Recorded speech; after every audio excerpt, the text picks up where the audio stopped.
Dragon Ball Genki Damatsuri just finished up, and with this event we got some interesting announcements, with them coming back and reanimating Dragon Ball Super Beerus, and also with them continuing into the Galactic Patrol arc of the anime.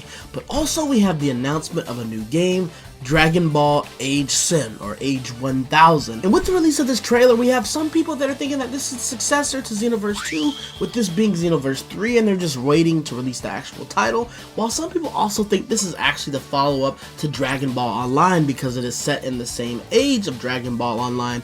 And truthfully, if I'm being honest, I want this game to be a little bit of something in between.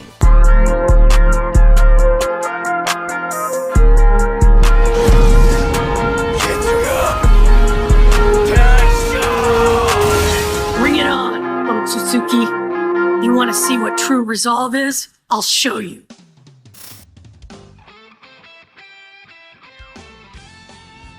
So if we get into this video and we talk about this game, first thing you need to know is that they're actually going to give us more news at Dragon Ball Battle Hour, which is going to be coming up in April, so make sure y'all stay tuned for that. And also, a lot of the things that I'll probably be talking about or asking for in this video, man. The game is already in the late stages of development if they're probably already ready to announce things and stuff like that. So a lot of the stuff I'm talking about is probably wishful thinking if it's not already in the game. But this could be a full-blown Xenoverse sequel, or it could be a full-blown DBO sequel, but I want it to be something in between, and we're going to talk about that. So some of the key things to know, man, this is set over 200 years in the future, so many of the Z fighters are already most likely gone, besides, the ones that are immortal. It's probably going to be a little bit of a similar setting to what we got in Dragon Ball Online. And also the main character is looking to be a member of the Capsule Corp, not the Time Patrol Corp. So keep in mind those are two different things. While they do work together, they are not the same group. And this character could be a CAC, but it was also announced in the stream that this is original design made by Toriyama himself. And there's also more characters in this game that will also have their own original designs that Toriyama himself actually animated as well and designed. Now this is also set in the time period of Dragon Ball Online, which also never released worldwide when the game first came out. I saw some arguments about why would they go away from something that worked and go to something that maybe they don't know is going to work, and I think it's because they haven't really released this type of game worldwide. They only did it in Hong Kong and South Korea, and if they did this worldwide, there is a chance that a Dragon Ball MMORPG could maybe do well. But we look at the key differences between these two different types of games. First, the gameplay. Dragon Ball Online was more of a traditional MMORPG with also like a tab style type of combat system, also leveling and also skill trees, whereas Xenoverse was more of a 3D arena fighter focused on fast combat, a little bit similar to Budokai Tenkaichi. As far as the stories of both of these games, Dragon Ball Online took place in Age 1000 plus, dealing with the far future where most humans have already trained to become fighters, whereas Xenoverse takes place in around Age 850, featuring the Time Patrol fixing the history, which was still a concept that was actually taken from DBO because DBO actually came out before the first Xenoverse. Now as far as the exploration between these two games, DBO featured a more massive open world with a more RPG style quest system, whereas Xenoverse uses a little bit of a smaller contained hubs like Toki Toki City and also Kanton City to access different types of missions, so it's more so going into different stages, which fits more of that arena fighter type of setting when you have with these games. As far as the characters, man, they both allowed for you to have a good amount of customization. DBO allows for specific, more in-depth character advancement as far as your leveling up and stuff like that, but Xenoverse focused more on character customization for creating the Time Patroller to actually fight alongside other canon characters.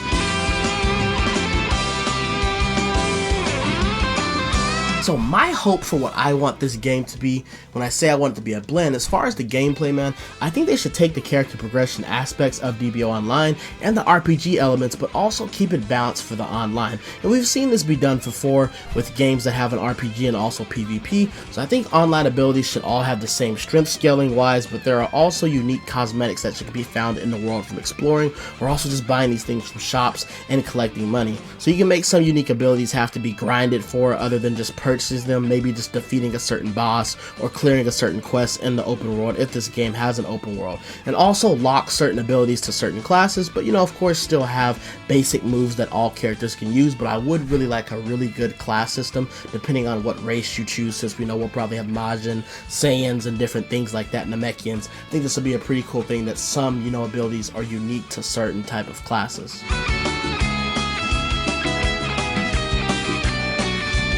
As far as the combat, I'm not expecting sparking 0 level combat, but I also don't want the bar to be as low as DBO because the combat in that didn't just look the most amazing. I think a middle ground with quick movement but also a combat system that's pretty simple enough to implement into a proper Dragon Ball RPG would be pretty good. So we wouldn't have perception or super counter, but we would have specific buttons that allow us to block, and also they could implement a parry system and possibly some type of super dodge like a sonic sway if timed properly, with just enough depth to reward players who practice properly and actually know how to play the game.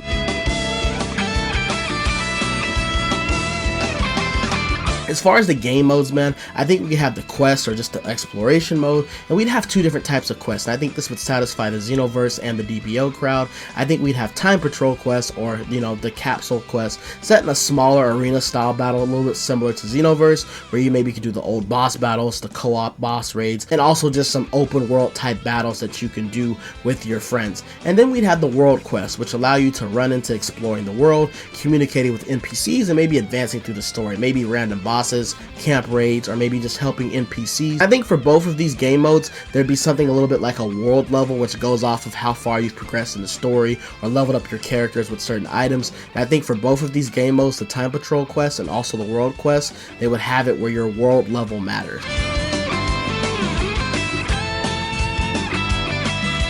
Next, we'd have the story mode, which I would actually prefer a unique story mode that is carried less by the old class and actually lets you explore a completely new Dragon Ball world where your character shines. So appearances from some old characters would be fine, but I also like to maybe see some new companions and some game original characters like they mentioned that carry this story instead of just riding off of, the popularity of some of these older characters.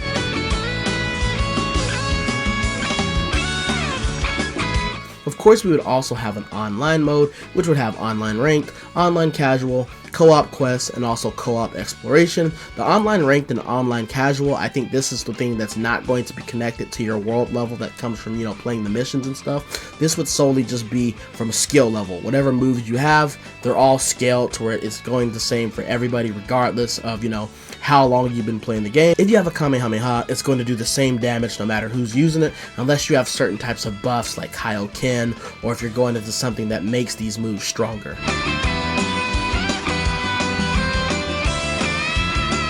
As far as the presentation, I think this is something that really has to be nailed with this type of game. I think the UI is very important for this game. So I think this Xenoverse UI wouldn't work if we're going to have items and maybe boost and other RPG elements. So I think maybe it's something a little bit looking similar to Solo Leveling Arise Overdrive, or even an Elden Ring type of look would look better. And it would definitely want key abilities to be available on the screen, and also like a small view of just the items that you have. Of course, we'd get some improved graphics are expected, and also some cinematic storytelling is very important for landing the story and the RPG element. And even if they need to just do like slight mouth movements with the text moving like a little bit similar to what they did in Bleach, I think that is fine. Save the budget for some of the really good animated scenes. But I do think if this is going to be more of an RPG action fighting game over just a full-blown arena fighter, they are going to have to nail the animation with the storytelling.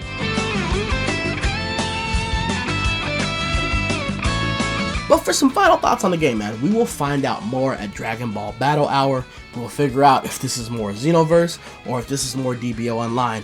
I'm hoping that it's in between. Let me know in the comments, man, if you are also hoping if it is in between, and how do you feel about some of the things that I pitched for how they can make this game going forward. Let me know if you think it's a horrible idea, or do you think it's a good idea. Of course, with this type of game, if they did make it a little bit in between, if they tried to, please the most amount of people, I do think there would be a little bit of a knockback on the combat, but I do think they could make things better where it's a little bit of a middle ground. I think Xenoverse's combat would maybe be a little bit too much to implement in an RPG, simplifying some things. I haven't really played Kakarot that much, so I don't know how simple Kakarot's controls, since Kakarot is a little bit more story focused, if that would work, translating it to an RPG style game where you still have the online PvP aspect, man.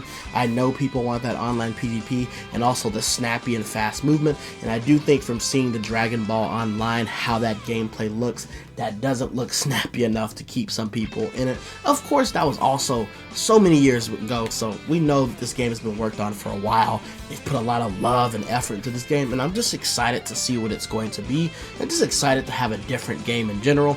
But I am leaning more towards a more revamped Dragon Ball Online type of game, man. I think if this game takes elements from both Xenoverse and Dragon Ball Online, they can give us the best product. Dragon Ball Online started it, then Xenoverse 2 learned from DBO and made it better. Xenoverse 2 learned from Xenoverse 1 and made it better, and I think this game is gonna learn from all three of those products, man. But if you like hearing my opinions, man, make sure to like, comment, subscribe. We will be covering this game in the future, and letting you know all our theories and just stuff whenever these news and stuff comes out, man. But hope y'all enjoyed the video. Let me know how y'all feel about my opinion in the comments, and I will see y'all in the next video, man. We up.